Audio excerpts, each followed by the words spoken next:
crois qu'après avoir vu ça, on peut mourir tranquille. Bonjour et bienvenue à toutes dans ce podcast pour parler du parcours du Tour de France 2022. Il a été dévoilé hier et ça y est, on sait où va aller le Tour de France qui partira du Danemark et de Copenhague. Voilà, ce Tour de France 2022 avec évidemment... Sur la présentation, en tout cas, il y avait Julien Alaphilippe et Tadej Pogačar. Il y avait également Alejandro Valverde qui était présent au moment de dévoiler les différentes étapes de ce tour. Et ce tour, il s'annonce... Alors, vu comme ça, de loin, ça s'annonce grandiose, spectaculaire. Il y en a pour tous les goûts. Ça va être un tour dur où il va falloir être polyvalent, fort pendant 3 semaines. Et c'est surtout ça qui va être clé.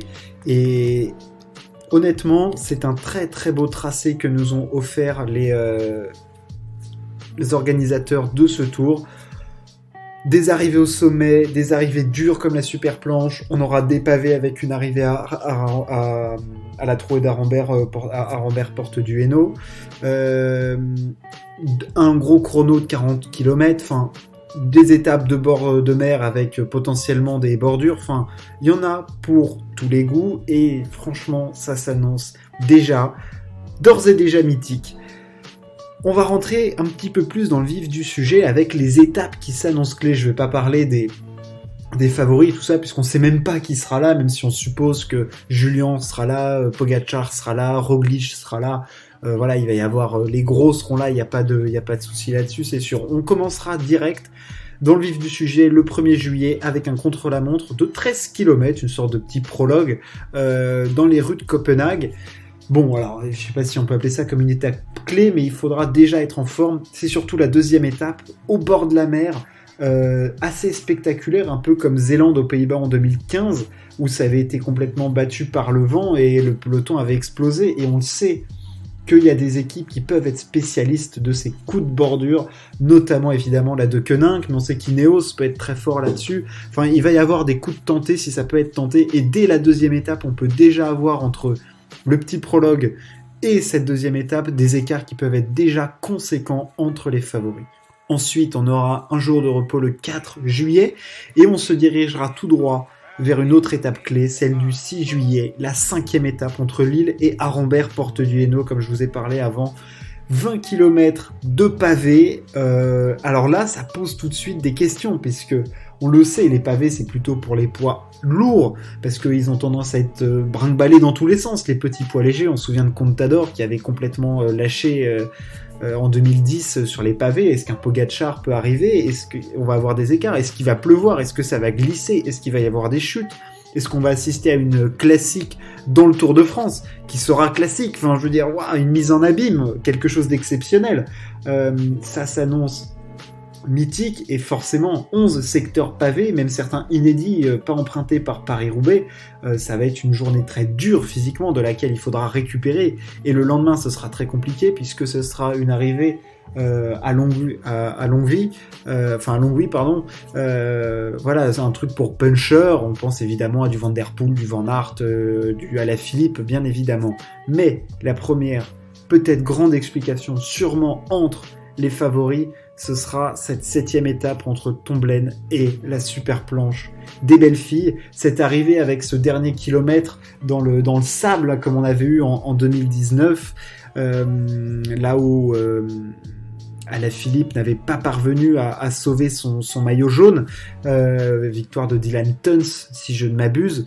On a vu une très très belle étape, et on le sait, l'arrivée c'est très très dur, il y a des passages à plus de 20%, ça avait été absolument exceptionnel, et il faudra être en forme déjà à ce moment-là. Donc vous vous rendez compte un petit peu de la difficulté du parcours, c'est-à-dire qu'on n'a même pas attaqué la haute montagne, qu'il faut déjà avoir affronté un chrono, une étape de pavé, une étape de puncher et une étape super dure avec une arrivée à la planche où si t'es pas en condition, tu peux perdre facile 20-25 secondes, voire plus. Enfin, ça peut être terrible. On se souvient de Bardet qui avait implosé et qui avait perdu un temps monstre. Donc ça va être déjà des juges de paix du côté de la planche des belles filles. La prochaine étape clé, ça sera la première grande étape de montagne entre Albertville et le col du Granon. Le Granon qui est La dernière fois qu'il a été gravi, c'était en 86 et Bernard Hinault portait le maillot jaune à ce moment-là. Il en avait été dépossédé. Depuis, il a été oublié par le Tour et pourtant, c'est un col alpestre extrêmement complexe.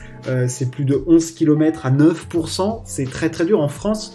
C'est pas des cols qu'on a beaucoup. Alors en Espagne et en Italie, ils en ont beaucoup des cols cabossés comme ça. En France, on en a très peu des cols avec des pentes moyennes de plus de 9%. C'est très très très rare. Et là, ça s'annonce la première grande bataille entre les favoris. C'est une étape plutôt courte, hein, c'est 150 km.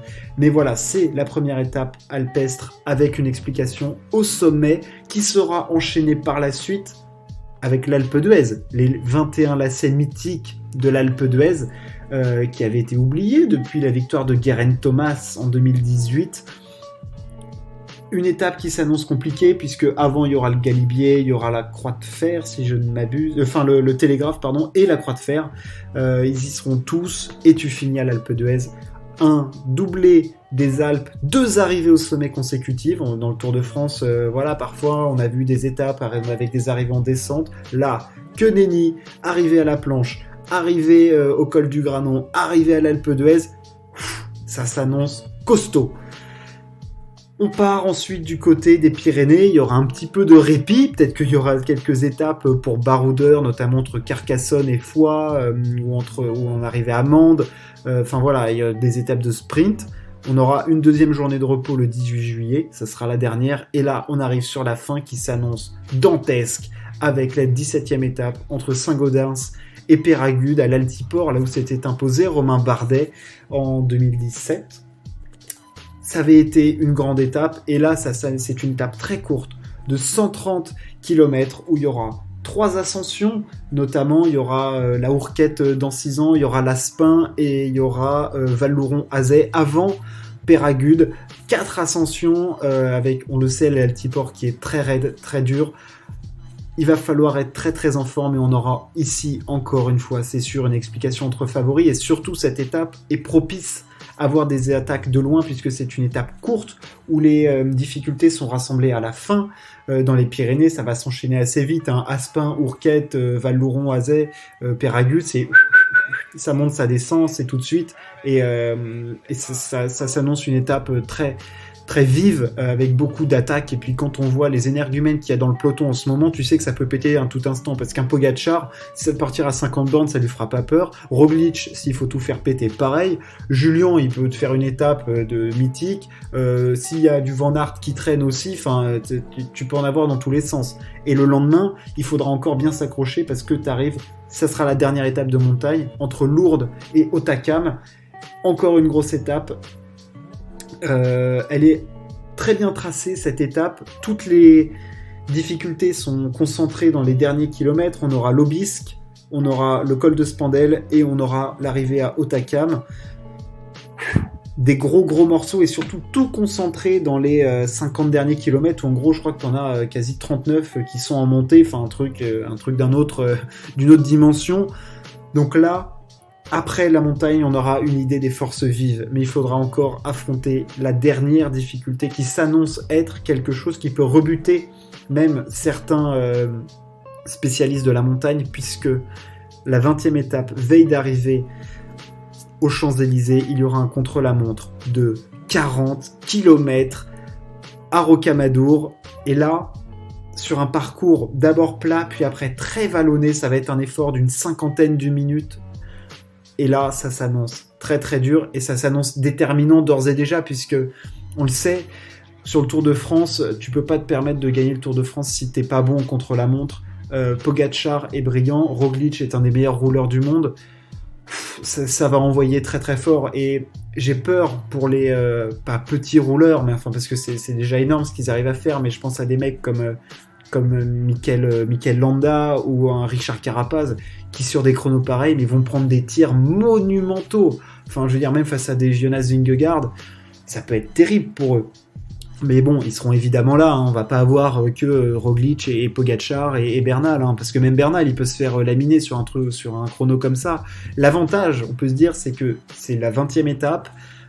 Ça va être un tour qui va être exténuant, je pense, parce que sur 3 semaines, ils vont être en prise tout le temps, et c'est ça qui fait la beauté de ce tracé. Je trouve qu'il est bien plus beau que le tracé qu'on a eu cette année, puisqu'il s'annonce spectaculaire. On a de tout, on a des pavés, on a des étapes avec des potentielles bordures, on a un gros chrono qu'on n'avait plus vu depuis longtemps sur le Tour de France. En tout, il y a 53 km de chrono, mais on en a surtout un de 40 km, et ça peut faire une énorme différence.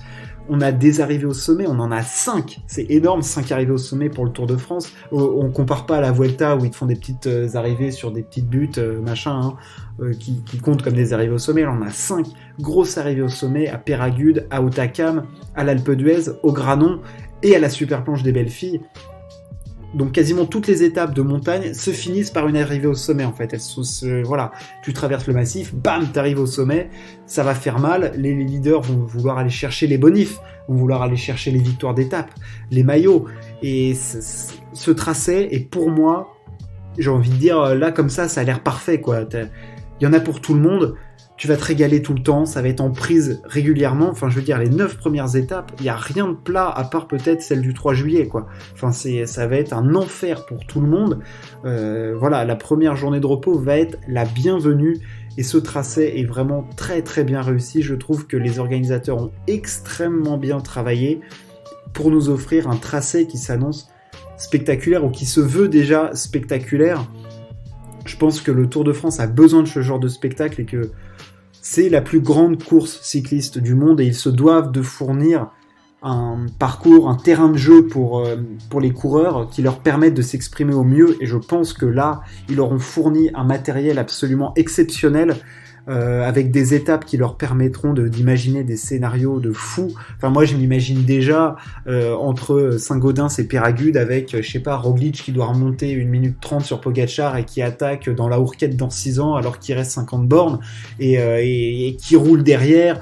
Et il n'y a plus personne, ils sont juste 3-4 les favoris à rouler les uns contre les autres, enfin, comme on a dans les classiques. Enfin, c'est le genre de choses que j'ai envie de voir. J'ai pas envie de voir des trains de coéquipiers rouler. J'en ai marre de voir la Jumbo-Visma et Ineos mettre 5 coéquipiers à la barre et qui courent derrière une échappée. Je veux que ça pète dans tous les sens et on a les coureurs pour. C'est ça qui fait plaisir. Et voilà, le parcours est vraiment somptueux. On va évidemment découvrir les belles régions françaises, mais surtout on va voir les meilleurs coureurs du monde s'affronter pendant 3 semaines sur un parcours qui va traverser. On a des arrivées mythiques, évidemment l'arrivée à Arambert Porte du Hainaut, un endroit pas sain du cyclisme, mais c'est un mythe absolu. Dans le cyclisme, on a évidemment l'arrivée à l'Alpe d'Huez, on a l'arrivée aux Champs-Élysées, on a des grands cols, on passe par le Galibier, notamment on arrive au col du Granon qui est à plus de 2400 mètres, on a des grands moments, et oui, parce qu'il ne faudra pas seulement être un bon grimpeur, il faudra être un bon grimpeur en altitude, parce qu'on le sait, à partir du moment où tu passes 2000 mètres, l'air il se fait faible, et on le sait que dans ce moment-là, les Colombiens notamment sont assez forts, et il y a 2 fois où on passe les 2004. Donc bon, voilà, plein de conditions, plein de questions qui se posent déjà, on aura l'occasion d'en reparler au moment où ce sera le Tour de France, où ce sera lancé, mais le travail a été fait, c'est du beau boulot, franchement, des classiques, la super planche, des arrivées de punchers, franchement, ça s'annonce grand, et ce départ à Copenhague qui s'annonce mouvementé entre le prologue et la 2e étape. Voilà, le Tour de France, le théâtre est posé, le décor est posé, les coureurs, c'est à vous de nous faire rêver. Nous, on se retrouve très très vite pour parler sport. Ciao, à plus.